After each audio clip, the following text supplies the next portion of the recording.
Hello students, welcome to Gyan Tripti college YouTube channel. BSc final year quantum mechanics को continue करते हैं। I think ये third unit चल रही है क्वांटम मैकेनिक्स की। उसके अब पर्टिकुलर टॉपिक हैं जो एग्जाम में डायरेक्ट आते हैं, तो अपने उन्हीं को करते हैं। अब अपने पहला टॉपिक कर रहे हैं। ऐसे आपके पेपर में काफ़ी सारे, मतलब आपकी बुक में काफ़ी सारे टॉपिक आएंगे आगे। 4 से 5 टॉपिक सिमिलर ऐसे ही होंगे जैसा हम अभी करेंगे। तो हमारा फर्स्ट टॉपिक है स्टेप पोटेंशियल।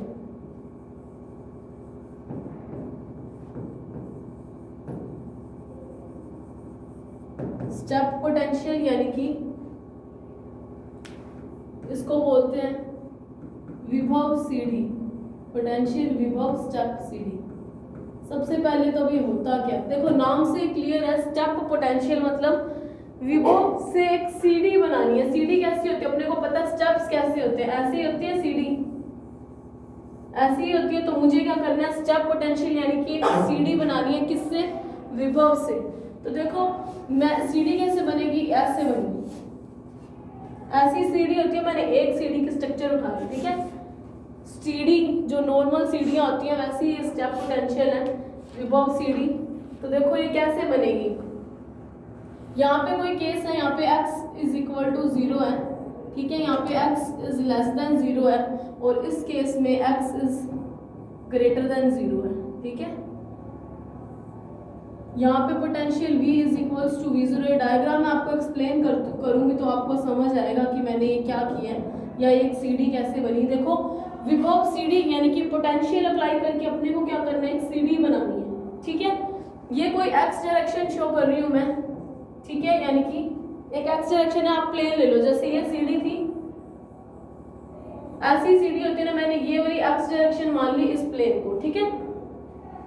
तो अब देखो ये स्टेप पोटेंशियल कैसे हुआ। स्टेप बनानी है वो भी किसकी हेल्प से, पोटेंशियल की हेल्प से, विभव की हेल्प से। जैसा हम 1D एंड 3D बॉक्स में किया था, हमने क्या किया था, एक सिंगल लाइन ली थी जिसके अंदर क्या हुआ, एक पार्टिकल को हमें कन्फाइंड करना था। कन्फाइंड करने के लिए हमने क्या किया था, पोटेंशियल अप्लाई किए थे।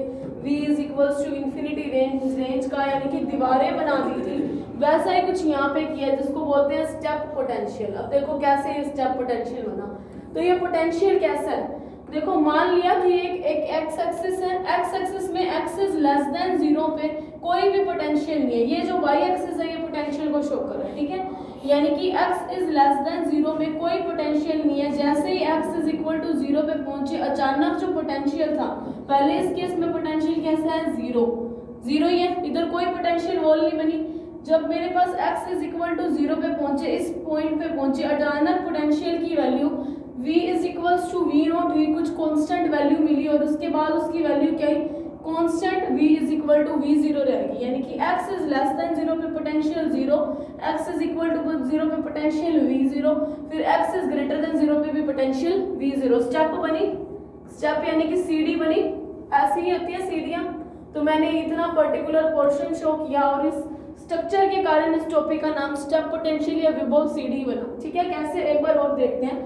यानी x इज लेस देन 0 पे कोई भी पोटेंशियल नहीं है, v इज इक्वल टू 0, और x इज इक्वल टू 0 पे अचानक पोटेंशियल बढ़ता है, विभव बढ़ता है, और कहाँ पर जाके बढ़ता है, v is equal to v0 पे जाके किसी एक फिक्स वैल्यू पे जाके कांस्टेंट हो जाता है। और फिर x इज ग्रेटर देन 0 पे भी इसकी वैल्यू क्या रहती है, फिक्स रहती है। जैसे कि एक स्टेप में होती है, एक सीढ़ी में होती है, एक ऐसा मतलब एक ऐसा फ्लोर होता है, फिर वो वॉल होती है, फिर फ्लोर होता है, फिर ऐसे करके सीढ़ियां आपने देखी है। नॉर्मल सीढ़ी बनी, इसीलिए इस टॉपिक का नाम स्टेप पोटेंशियल रखा गया। और ये जो है y एक्सिस, ये किसको शो कर रहा है, अप्लाइड पोटेंशियल को। ये चीज आपको लिखने की जरूरत नहीं है, मैं आपको बता रही हूँ कि y एक्सिस पे मैं अप्लाइड पोटेंशियल शो करूंगी, x एक्सिस पे ये शो करूंगी, ठीक है। अब अगर मुझे विभव यानी पोटेंशियल की एक इक्वेशन बनानी है, विभव की समीकरण लिखनी है, तो विभव कैसा होगा, मुझे पता है कि applied potential v is equals to, दो तरीके से बना। एक तो विभव आता है 0 और एक आता है कांस्टेंट। तो 0 कब है, x इज लेस देन 0 पे, when x is less than 0। और ये v0 कब आता है, हमें अंडरस्टूड है जब x is greater than and equals to 0। कैसे greater than and equals to 0, देखो जब एक टॉपिक को आप ढंग से समझो, उसके बाद हर एक टॉपिक की जो 4 से 5 टॉपिक आएंगे उनको सिमिलर एक ही तरीके से करना है। सबका एक ही तरीका, एक ही मेथड है। तो एक टॉपिक को समझोगे उसके बाद आपको और टॉपिक में प्रॉब्लम नहीं होगी। देखो मैंने विभव की इक्वेशन कैसे लिखी x इज लेस देन 0 पे मैंने y एक्सिस पे कोई पोटेंशियल अप्लाई नहीं किया, जैसे मैं आपको यहाँ पे दिखाती हूँ, यहाँ पे मैंने कोई पोटेंशियल अप्लाई नहीं किया। अगर मैंने इस एक्सिस में कोई पोटेंशियल अप्लाई नहीं किया तो मैंने पोटेंशियल की वैल्यू क्या रख दी, 0 लिख दी। उसके बाद x इज इक्वल टू 0 पे पोटेंशियल की वैल्यू क्या है, v नॉट हुई, कुछ कांस्टेंट वैल्यू, और फिर उसके बाद क्या रहा, उसकी वैल्यू v नॉट ही रहती रही। यानी x इज ग्रेटर देन के केस में भी कांस्टेंट और x is equal to case में भी कांस्टेंट। तो x इज ग्रेटर देन में 0, x is greater than equal to 0 पे इसकी वैल्यू क्या है, v0 है। तो उस तरीके से मैंने ये पोटेंशियल की इक्वेशन लिखी है, ठीक है। तो ये चीज आप याद रखोगे कैसे मैंने पोटेंशियल इक्वेशन लिखी। अब चलते हैं क्लासिकल और क्वांटम मैकेनिक्स में। तो देखो क्लासिकल मैकेनिक्स क्या कहती है, अब हमें ना दो बिहेवियर पढ़ने हैं जो हम हर एक टॉपिक में पढ़ेंगे। आगे आने वाले 4 से 5 टॉपिक हम ऐसे ही करेंगे और उन 4 से 5 चारों पांचों टॉपिक में हम एक ही चीज लेके चलेंगे कि क्लासिकल मैकेनिक्स के अकॉर्डिंग ऐसा होना था, लेकिन क्वांटम मैकेनिक्स कह रही है कि नहीं ऐसा भी हो सकता है। क्यों? क्योंकि क्वांटम मैकेनिक्स किस पर चलती है, पॉसिबिलिटी पे चलती है। तो देखो अब हमने क्या किया, जैसे 1 डायमेंशनल 3 डायमेंशनल बॉक्स में हम पार्टिकल्स ले रहे थे, पार्टिकल से एसोसिएटेड एक वेव होती है, वो भी कैसे पार्टिकल, मूविंग पार्टिकल से, जो मैं डी ब्रोगली ने बताया। और डी ब्रोगली की जितनी भी एक तरीके से जो पॉइंट्स उससे छूटे थे वो हमने ग्रुप एंड फेज वेलोसिटी में कंप्लीट किए थे। और डी ब्रोगली का जो एक्सपेरिमेंटल व्यू था वो हमें जर्मन डायमेंशन ने दिया, रिजल्ट को प्रूफ करवाए। तो वो तो बातें बात की हैं, मतलब अलग बातें हैं, तो यहाँ पे हम करते हैं। स्टेप पोटेंशियल में देखो उसने क्या माना कि अब दो केस बन सकते हैं। एक तो यहाँ पे पार्टिकल होता है, ये इसको रीजन ले लो फर्स्ट, इसको ले लो सेकंड रीजन, ठीक है। फर्स्ट रीजन में जो moving particles associated wave function है वो psi1 है, और सेकंड रीजन में moving particles associated wave function कैसा है, psi2 है।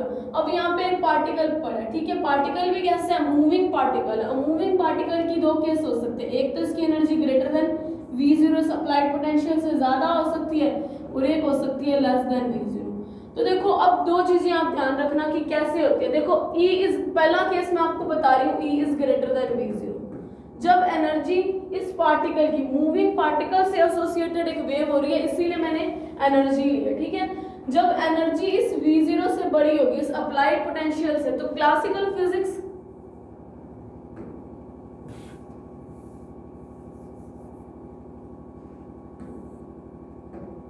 तो देखो एक मैं लिखूंगी क्लासिकल फिजिक्स और एक जगह मैं क्वांटम लिख रही हूँ, ठीक है। क्वांटम को मैंने क्यों लिखा, फिजिक्स का मैंने एक बार ये PHY लिख दिया।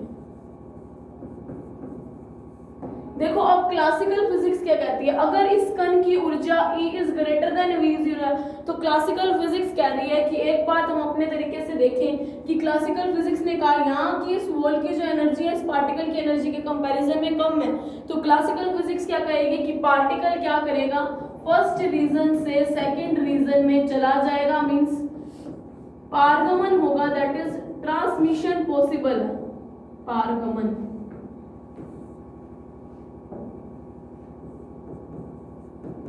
ठीक है।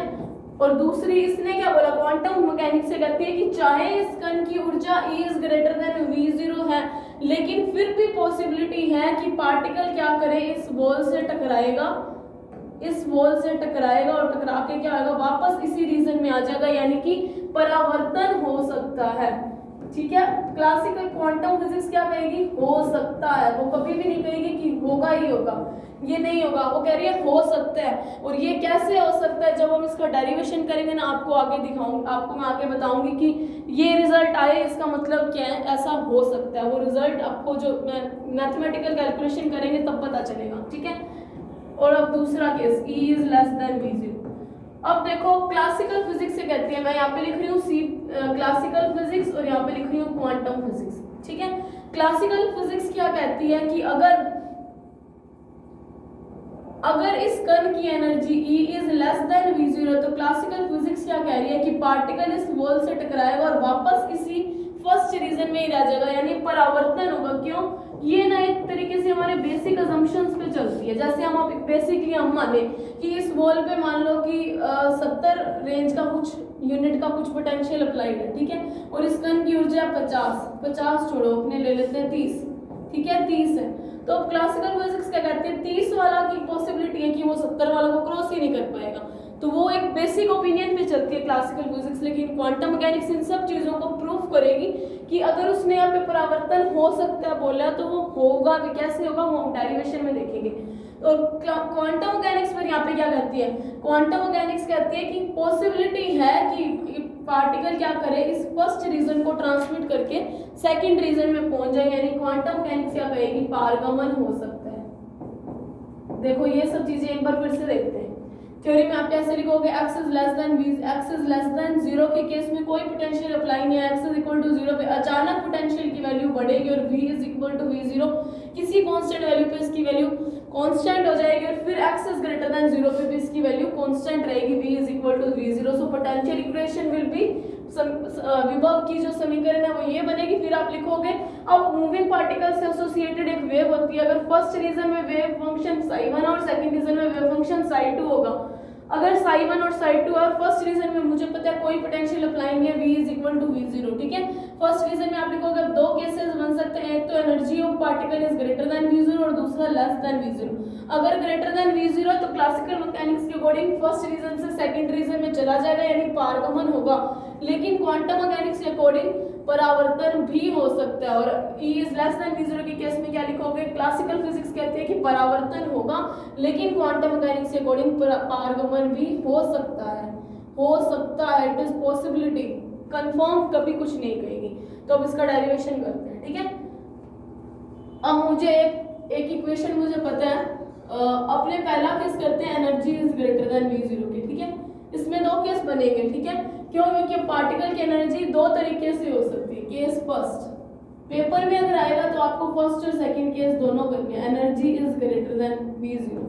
तो energy is greater then v0 पे क्लासिकल फिजिक्स ने क्या कहा, पारगमन होगा, और इसने क्या बोला, परावर्तन भी हो सकता है। अब ये जब मैं पॉइंट करवाऊंगी ना, मैं आपको दिखाऊंगी कि परावर्तन कैसे हो सकता है, मैथमेटिकल ये चीज आएगी।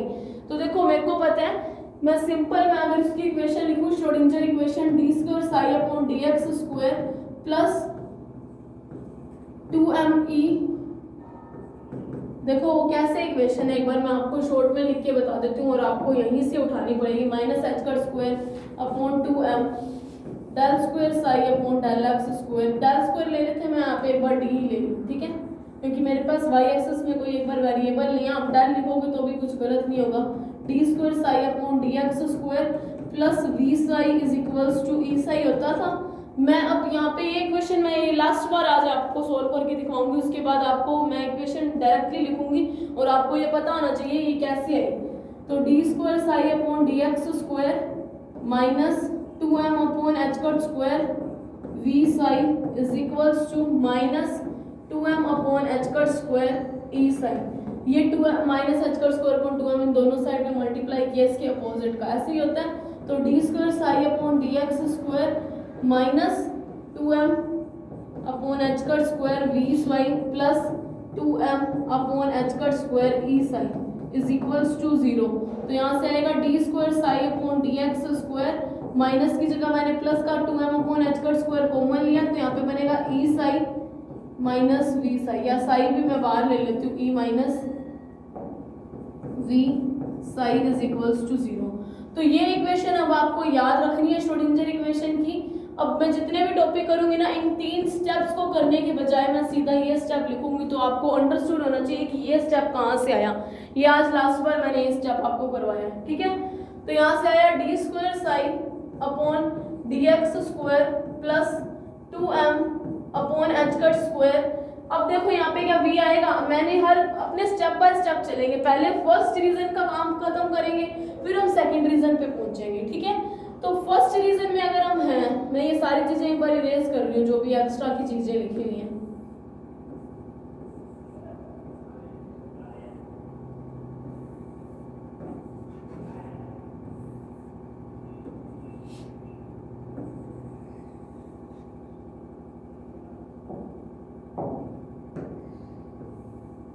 ये ठीक है, यहाँ पे b इज इक्वल्स टू 0, ये फर्स्ट रीजन, ये सेकंड रीजन। कैसा केस कर रहे हैं, energy is greater then v0। तो मुझे पता है फर्स्ट रीजन में wave function psi1, second region में वेव फंक्शन psi2। अब मैं यहाँ पे क्या लिखूंगी, for region first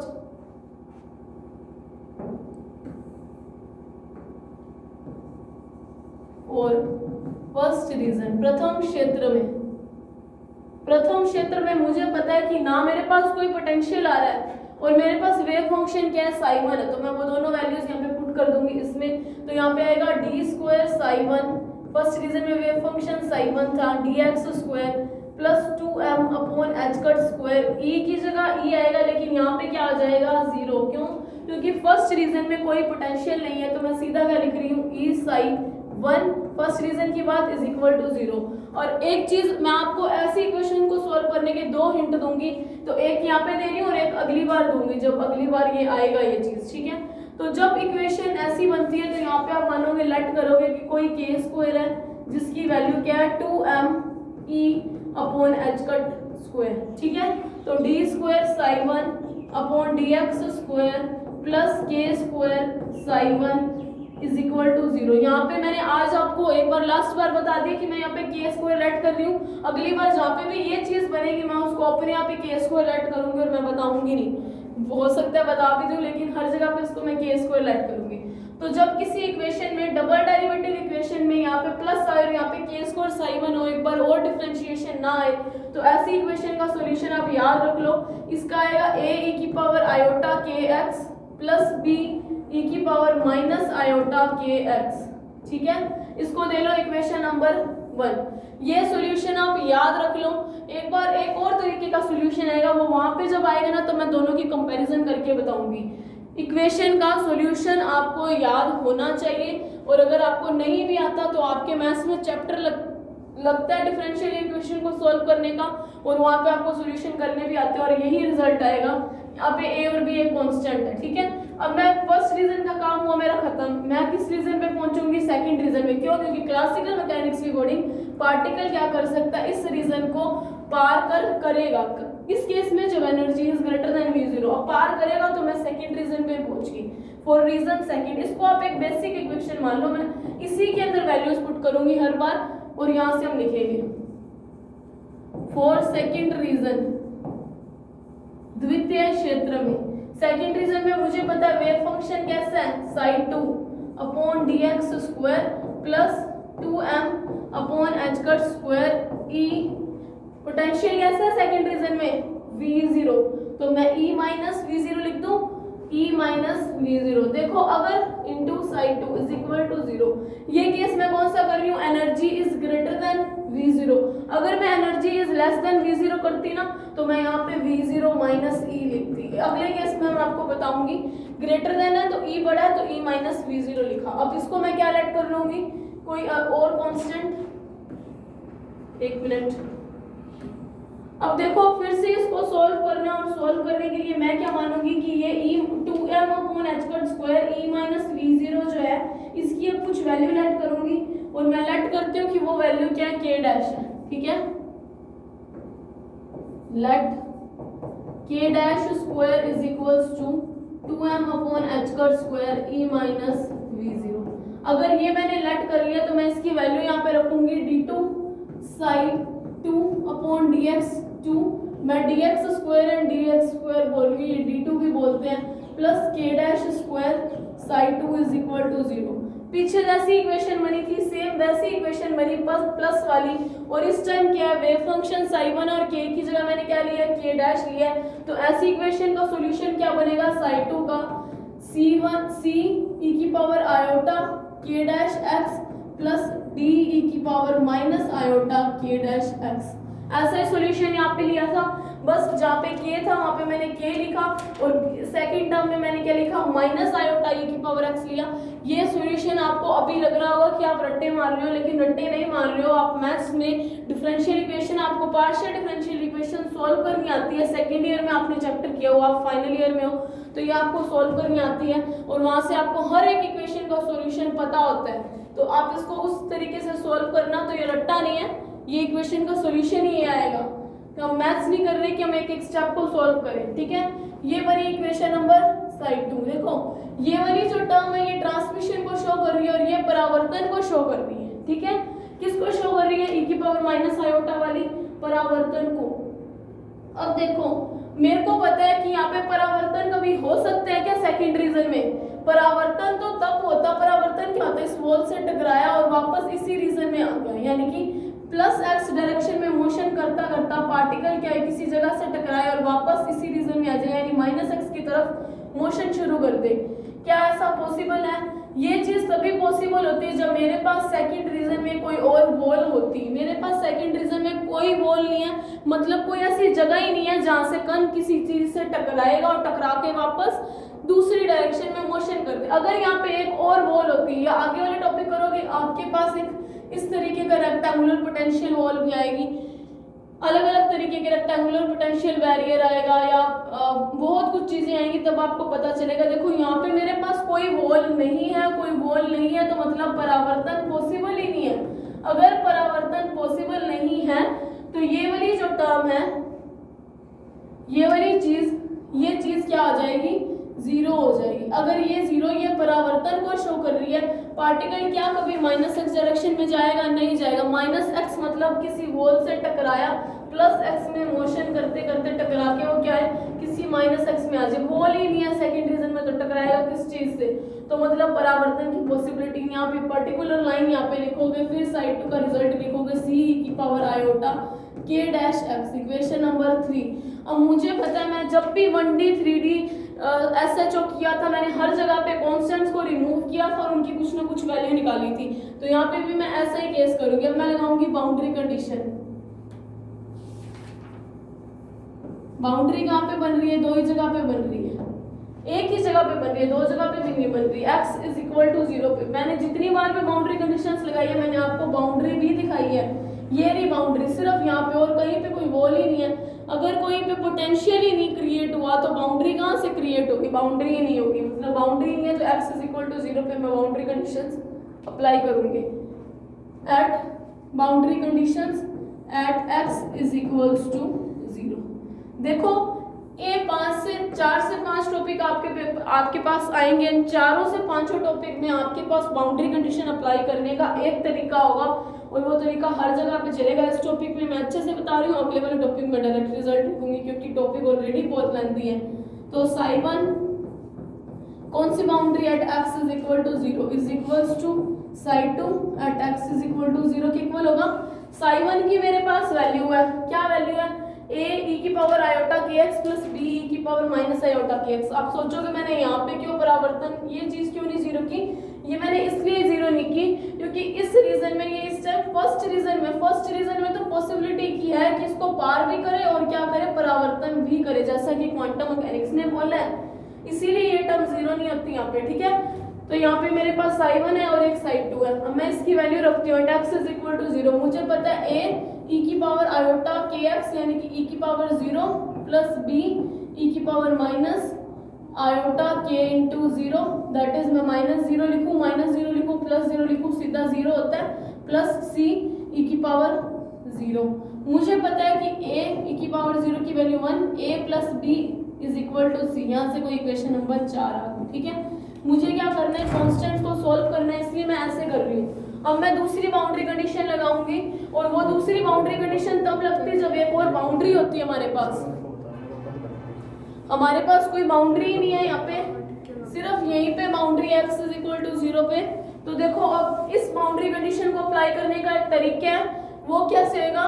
dψ1/dx at x is equal to 0 is equal to dψ2/dx at x is equal to 0, ठीक है। तो देखो जब भी बाउंड्री कंडीशन अप्लाई करनी है, इन 4 से 5 टॉपिक में बाउंड्री कंडीशन ऐसी अप्लाई होगी।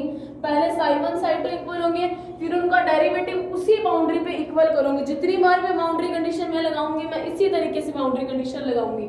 अब मेरे को ये बाउंड्री कंडीशन लगानी है, मेरे पास साई1 है, अगर मुझे इसका क्या करना है, एक बार डिफरेंशिएशन करके इसके ऊपर बाउंड्री कंडीशन लगानी है। तो डिफरेंशिएशन करना आपको आता है, फिर भी मैं एक जगह पे आपको दिखा देती हूँ। a plus e⁻i kx plus b e⁻−i kx, ठीक है। मुझे क्या करना है, इसका डी बाई डी एक्स लेना, मुझे डी बाई डी एक्स लेना, मुझे पता है ए भी कोई कांस्टेंट है और सी भी एक कांस्टेंट है जो मैंने लिया है। अगर मुझे इसका ये करना है ए ई की पावर आयोटा के एक्स का करूंगी, आयोटा क्या आएगा आगे एक्स का आएगा 1 और ई की power iota k x as it is, plus b minus iota k आएगा आगे एक्स का आएगा 1 ई की power minus iota k x, मतलब डिफरेंशिएशन क्या आया आयोटा के ए ई की power iota k x minus iota k b e की power minus iota k x, यही चीज आई। तो अब इसी चीज पे मैं क्या कर रही हूँ, यहाँ पे लिख रही हूँ मैं बाउंड्री कंडीशन आपको अप्लाई करके दिखा रही हूँ। कैसे मैंने बाउंड्री कंडीशन अप्लाई की, तो यहाँ पे आया ए आयोटा के ई की पावर एक्स की जगह मैंने क्या पुट करना है 0, तो यानी ई की पावर 0, कुछ भी ना लिखूं, ई की पावर 0 इज 1, तो मैंने यहाँ से हटा दिया, ई की पावर 0 1 होता है इसलिए मैं यहाँ से रिमूव कर रही हूँ, ठीक है। माइनस आयोटा के बी आना था ई की पावर 0 माइनस 0 लिखूं 0 लिखूं एक ही बात है, तो ई की पावर 0 की वैल्यू भी क्या होती है 1 इज इक्वल टू सी। यहाँ पे सी वाले का करूँ तो यहाँ पे इसकी वैल्यू डिफरेंशिएशन की क्या आएगी आयोटा के सी ई की पावर आयोटा के डैश है सॉरी एक्स, यही चीज बनेगी।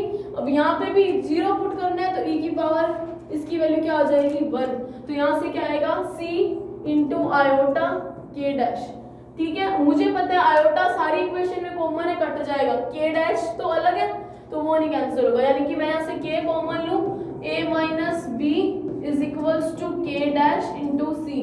मैं यहाँ पे एक और चीज लिख सकती हूँ a minus b is equal to k dash upon k into c, इसको मैंने दे दिया समीकरण नंबर 5। ये बाउंड्री कंडीशंस क्यों अप्लाई करते हैं, मैं हर टॉपिक में अप्लाई करती हूँ और आपको एक ही चीज बताती हूँ कि बाउंड्री कंडीशंस अप्लाई करने का एक ही मकसद है, वो मकसद क्या है कि हमें कॉन्स्टेंट्स को रिमूव करना है, ठीक है। तो अब उन कांस्टेंट को कैसे रिमूव करेंगे, तो देखो मेरे पास दो समीकरण बनी, दो समीकरण मतलब दो कांस्टेंट की वैल्यू है, एक आई 4 और एक आई 5। मुझे पता है मैं इक्वेशन नंबर 4 और 5 को जोड़ दूं, अगर इक्वेशन 4 प्लस 5 नॉर्मल मैथ लगा रही हूँ आपको आता है, 4 और 5 को जोड़ूं b से भी कैंसर, यानी यहाँ पे मेरे पास क्या बचेगा सिर्फ 2a is equal to c plus k dash upon k into c, यही चीज बचेगी। और मेरे को पता है यहाँ से मैं c कॉमन भी ले सकती हूँ, तो यहाँ पे क्या बनेगा k 1 plus k dash upon k into सी, यानी इसको मैं अगर एक बार और सॉल्व करूँ तो यहाँ पे मेरे पास क्या बचेगा k plus k dash upon k into सी। क्या किया 4 और 5 को जोड़ा, 4 और 5 को जोड़ा मैंने क्या लिखा a plus b plus a minus b लिखा तो b से b कैंसिल और ये a और ये a क्या बना 2a, और दूसरी टर्म तो यहाँ पे आपको क्लियरली लिखा है c plus k dash upon k, तो यहाँ से मेरे पास क्या आया 2a is equals to c k plus k dash upon k आया, ठीक है।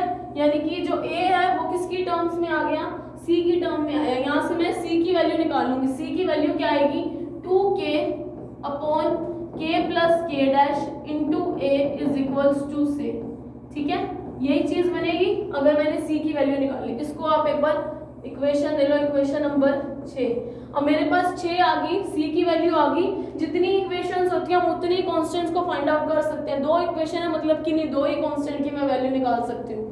मुझे पता है समीकरण 4 और 5 को जोड़ने से मेरे पास क्या आया, कुछ a जो है वो c के रिलेशन में आया, और अगर मैं इसी समीकरण को आपस में घटा दूं यानी कि समीकरण 4 माइनस 5 करूं, इक्वेशन 4 माइनस 5 करूं, तो मुझे पता है a plus b minus a minus b is equals to c minus k dash upon k into c आया, यही चीज बनेगी। तो देखो अब इसको हम क्या करेंगे सॉल्व करेंगे, तो यहाँ से मेरे पास क्या आया a plus b minus a minus into minus is plus a to a cancel, सीधा लिख दूं 2b is equals to c common आया, तो यहाँ से क्या आया k minus k dash upon c। मुझे पता है c की मेरे पास एक वैल्यू है और c की मैं वो वैल्यू क्या है, देखो c की वो वैल्यू क्या मैं यहाँ पे पुट कर सकती हूँ, तो मैं c की वैल्यू यहाँ पे पुट करती हूँ।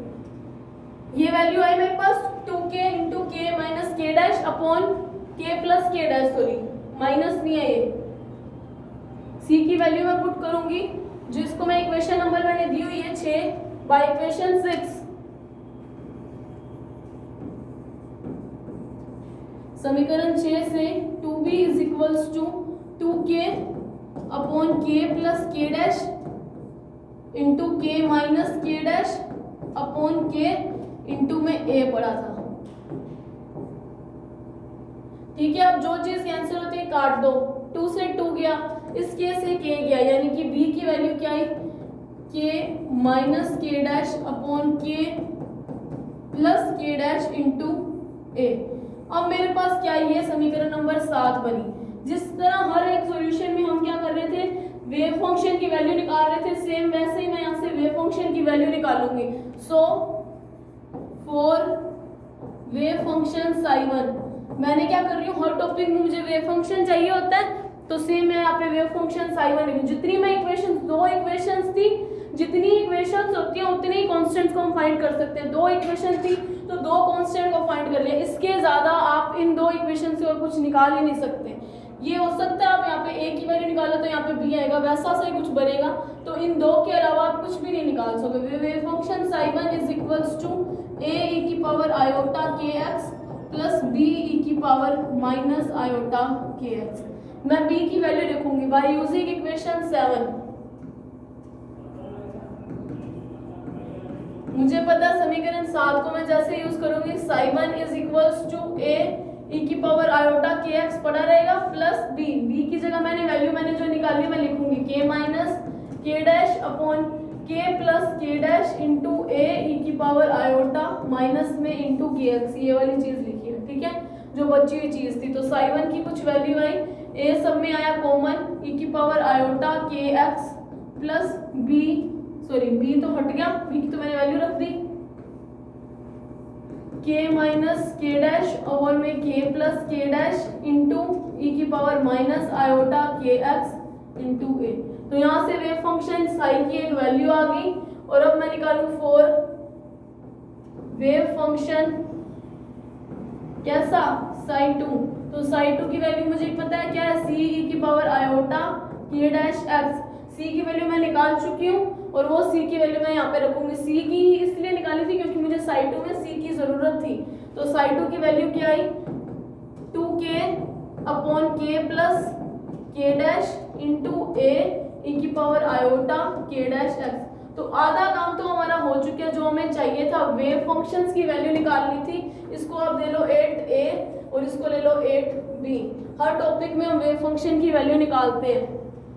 ठीक है, तो अब देखो साई1 और साई2 की वैल्यू आ गई। जैसे मैंने आपको टॉपिक शुरू करते हुए बताया था कि क्वांटम मैकेनिक्स, क्लासिकल मैकेनिक्स तो बोलती है कि हाँ ऐसा पॉसिबिलिटी है, और वो चीज़ हमने बोली भी कि हाँ ये पॉसिबिलिटी है। अब मैं इस चीज़ को प्रूफ करूंगी कि जो चीज़ क्वांटम मैकेनिक्स ने बोली थी क्या वो भी हुआ है इस टॉपिक में, तो वो कैसे हुआ है, कैसे नहीं हुआ या हुआ है, वो हम अभी देखते हैं। देखो हमारा आधा काम हुआ, हमें वेव फंक्शन साई1 और साई2 चाहिए। देखो टॉपिक का तरीका आपको याद रखना पड़ेगा, मैं जितने भी टॉपिक करवाऊंगी इसी तरीके से सोल्व होंगे, ऐसे ही सॉल्यूशन आएंगे, इसी तरीके से आपको बाउंड्री कंडीशन लगानी पड़ेगी जैसे यहाँ पे लगाया, यही 2 केस। हाँ, अगर बाउंड्रीज अलग अलग जगह पे बनेंगी तो हम अलग अलग बाउंड्री कंडीशंस भी लगाएंगे। कैसे बाउंड्री कंडीशन लगती है तो वो मैं आपको हर टॉपिक में बताती जाऊंगी। तो यहाँ पे तो मैंने आपको a और b की वैल्यू निकाल के दी और आपको सोल्व करवाया, और अगले जितने भी टॉपिक करोगे इन कॉन्स्टेंट्स की वैल्यू निकालना आपका होमवर्क होगा, वो आप अपने घर पे करोगे ट्राई, मैं आपको ये निकाल के दिखाऊंगी। तो देखो यहाँ से साई1 और साई2 आ गया। अब देखो आगे निकालते हैं कि क्या परावर्तन होगा, उसके लिए हमें निकालना पड़ेगा परावर्तन गुणांक। अगर परावर्तन गुणांक की वैल्यू आएगी तो मतलब क्वांटम मैकेनिक्स ने जो चीज बोली थी वो चीज होगी। परावर्तन गुणांक इसको बोलते हैं रिफ्लेक्शन कोफिशिएंट, रिफ्लेक्शन कोफिशिएंट, जिसको आरसी लिख लो आप। तो परावर्तन गुणांक का मान होता है परावर्तन प्रायिकता धारा घनत्व, परावर्तित प्रायिकता धारा घनत्व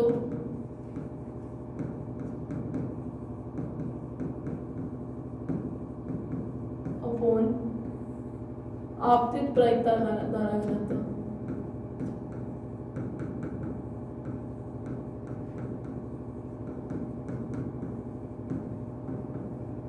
ठीक है, इसकी वैल्यू हमेशा कांस्टेंट रहेगी, modulus of b upon modulus of a का स्क्वायर।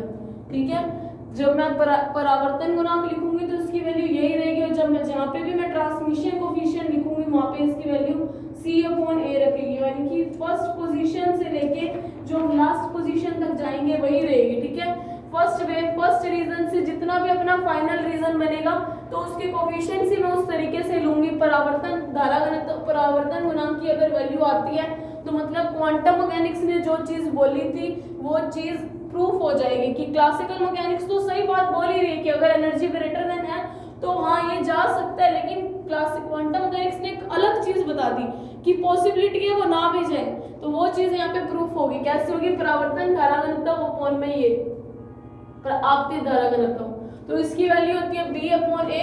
अगर मुझे पता है मोड का सॉल्व करने का तरीका क्या होता है, इंटू बी अपॉन ए। ठीक है, अगर मेरे पास आयोटा की टर्म में बी और ए की वैल्यूज आई होती तो मैं आयोटा की टर्म में लिखती, मेरे पास तो नहीं आई इसीलिए मुझे जरूरत ही नहीं है स्टार लगाने की। मेरे पास बी की एक वैल्यू आई, अगर इसको भी मैं थोड़ा सा और सॉल्व करूं तो यहाँ से मैं बी अपॉन ए की भी निकाल सकती हूँ। बी अपॉन ए की वैल्यू क्या आएगी? के minus k dash upon k plus k dash.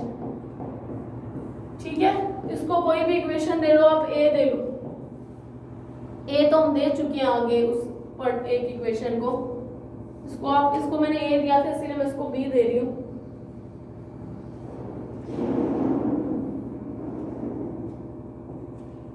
ये समीकरण होगी बी, तो मैं यहाँ से इसकी वैल्यू लिखूंगी। देखो परावर्तन गुणांक लिखूंगी तो हमेशा मैं modulus of b square upon a करूंगी, और जहाँ पे मैं पारगमन गुणांक लिखूंगी यानी ट्रांसमिशन कोफिशिएंट लिखूंगी उसकी वैल्यू मैं सेम ऐसी ही होगी, यहाँ पे लिखूंगी पारगमन प्रायिकता धारा, एक चीज और लिखते हैं धारा घनत्व की तीव्रता।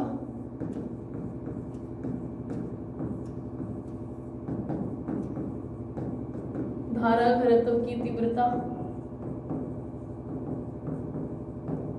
अपॉन आपतित धारा घनत्व, इसकी डेफिनेशन भी आपके पास आ सकती है, प्रायिकता धारा घनत्व की तीव्रता। डेफिनेशन आ सकती है पारगमन गुणांक की, तो पारगमन गुणांक कुछ भी नहीं होता, आपतित और पारगमन प्रायिकता धारा घनत्व की तीव्रताओं का अनुपात होता है। सिमिलरली अगर परावर्तन आए तो परावर्तित और आपतित प्रायिकता धारा घनत्व की तीव्रताओं का अनुपात होता है। तो बी अपॉन ए की वैल्यू मैंने निकाली और मैं यहाँ पे रख दूंगी। अगर मेरे पास आयोटा होता तो मैं बी स्टार का भी यूज करती, मेरे पास आयोटा नहीं है तो मुझे रखने की जरूरत नहीं है। इसकी वैल्यू क्या आएगी? के minus k dash upon k plus के। अब देखो के डैश का स्क्वायर, आर की एक वैल्यू आई, इसको मैं हमेशा आर लिखूंगी, के minus k dash upon k plus k dash का होल स्क्वायर। आर की कुछ ना कुछ वैल्यू आना ही, परावर्तन गुणांक का मान आना ही दिखाता है कि क्वांटम मैकेनिक्स ने जो चीज बोली थी वो सही बोली थी। और ये जो पारगमन गुणांक है इसकी वैल्यू होती है सी अपॉन ए स्क्वायर के इक्वल होती है। ये भी मैं हमेशा modulus of c upon a square ही लूंगी, इसको भी मैं कभी चेंज नहीं करूंगी। तो c upon a star into c upon a, तो यहाँ से मेरे पास सी और ए की टर्म में कुछ वैल्यूज आई थी, ये रहा सी। यहाँ से मैं क्या करूँ, सी अपॉन ए भी निकाल सकती हूँ, c upon a is equals to 2k upon k plus k dash.